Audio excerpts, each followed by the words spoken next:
Yo, what up, YouTube? Back at you with another video.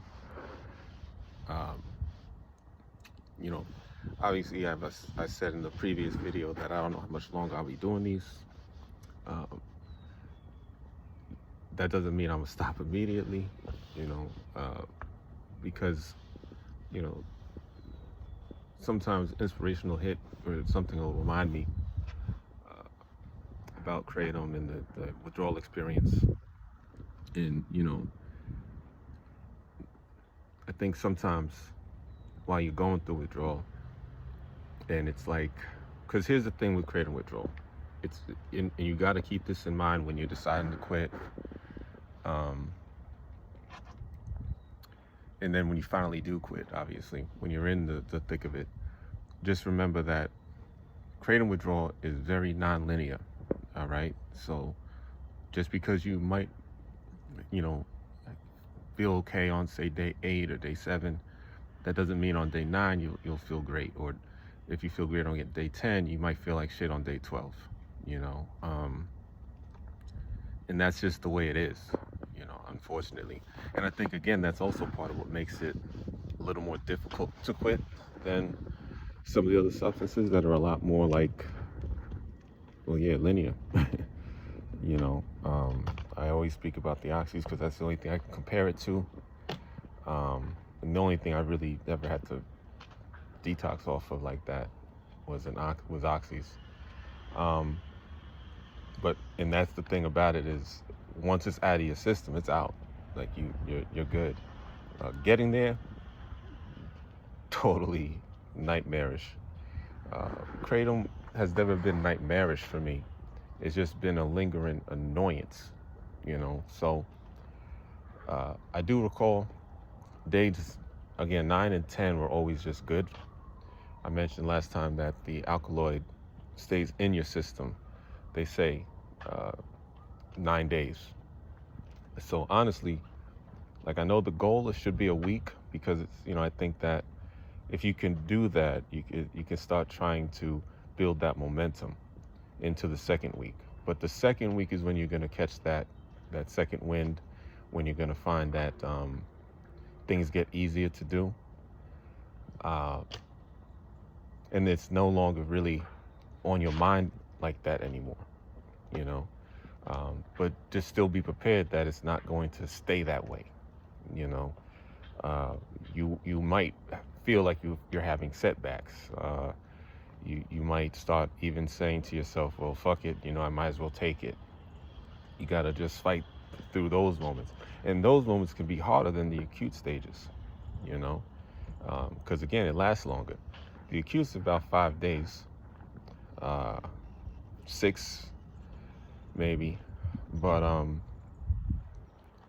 yeah, outside of that, you just got to be prepared that, it's going to be a long journey, but it isn't something you can't do. You can do it. It doesn't uh, take as long as you think it is. 9 days is not that long in the scheme of things. Neither is a month.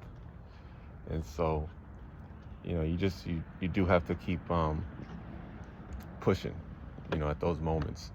I really feel for the ones that, kick the can and continue to kick the can because, and I've been that, I've kicked the can plenty of times. And I always would try to rationalize my quitting, right? If you continue to do that, you're never going to quit. Because what I used to do is say, all right, you know what? I'm going to quit on Friday. This is my last one. And then that way by Monday or Tuesday, I should start feeling okay. And then Saturday would come. I already started with the watery eyes and, the withdrawals would start. And then it's like, wow, it's Saturday and I don't want to fuck up my weekend.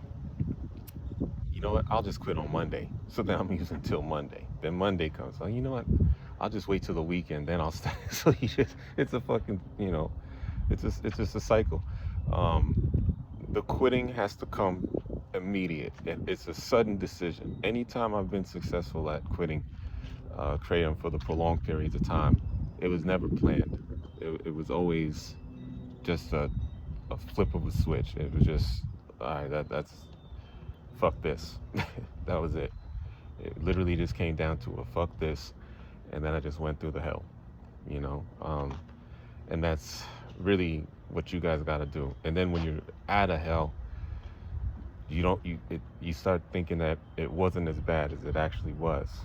And so that's why, again, you got to have a good memory. That's why I'm so happy.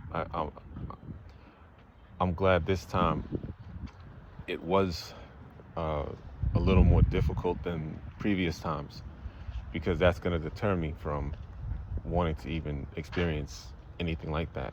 Because, like I said, I've damaged so many things, damaged people, relationships, and everything due to this uh, abuse, substance abuse. And, you know, everything being compounded with, all the other outside factors going on.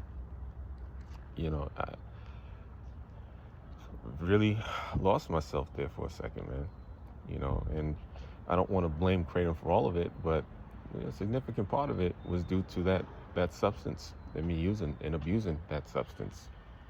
So um, one foot at a time, one day at a time, and you guys can get there. All right, it's gonna suck. Don't let that first fear stop you from continuing on. Like, you know how once the kratom leaves your system or the effects leave, and then the withdrawal starts, that fear comes in. That's when you start panicking and all that kind of shit. But yeah, you gotta push through that part, and then push through the next part, and then get mad at the fact that you're in this position because of this substance and your abuse of it. So hopefully this helps. Hope you guys have a great day. I'm gonna try to do the same. Peace.